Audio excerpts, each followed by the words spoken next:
മാധ്യമപ്രവർത്തകനെതിരെയുള്ള വെള്ളാപ്പള്ളി നടേശന്റെ തീവ്രവാദി പരാമർശത്തിൽ പ്രതിഷേധം. വെള്ളാപ്പള്ളി നടേശൻ പരാമർശം തിരുത്തണമെന്ന് MSF ഉൾപ്പെടെയുള്ള വിവിധ സംഘടനകൾ ആവശ്യപ്പെട്ടു. മാധ്യമപ്രവർത്തകന് നേരെയുള്ള പ്രസ്താവനയടക്കം വെള്ളാപ്പള്ളി നടേശൻ പിൻവലിക്കണമെന്ന് MSF ഏർനാട് മണ്ഡലം കമ്മിറ്റി വൈസ് പ്രസിഡന്റ് VP ആദിൻ പറഞ്ഞു. നിരന്തരം വർഗീയ പരാമർശങ്ങളാണ് വെള്ളാപ്പള്ളി നടേശൻ നടത്തുന്നതെന്നും അതിന്റെ എല്ലാം തിരിച്ചടിയാണ് മലബാറിൽ തദ്ദേശ തെരഞ്ഞെടുപ്പിൽ ഉണ്ടായ ജനവിധിയെന്നും MSF ഭാരവാഹികൾ പറഞ്ഞു.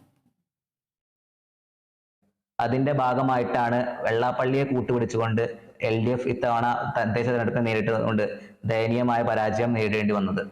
MSFനെ കുറിച്ച് വെള്ളാപ്പള്ളിക്ക് അറിയില്ലെങ്കിൽ നിലവിലെ കോളേജ് യൂണിയനുകളിലും യൂണിറ്റ് കമ്മിറ്റികളിലും യൂണിവേഴ്സിറ്റി യൂണിയനുകളിലെല്ലാം അന്വേഷിച്ചാൽ മനസ്സിലാവും. കേരളത്തിലെ എല്ലാ മത വിഭാഗത്തിൽപ്പെട്ടവരും MSFന് വേണ്ടി പ്രവർത്തിക്കുന്നുണ്ട്. റയീഫ് റഷീദ് MSFന് വേണ്ടി പ്രവർത്തിച്ചു എന്ന ലേബലിൽ അദ്ദേഹം വർഗീയവാദിയാണെന്നുള്ള ചാപ്പ കുത്തിയത് തികച്ചും അപലപനീയമാണ്.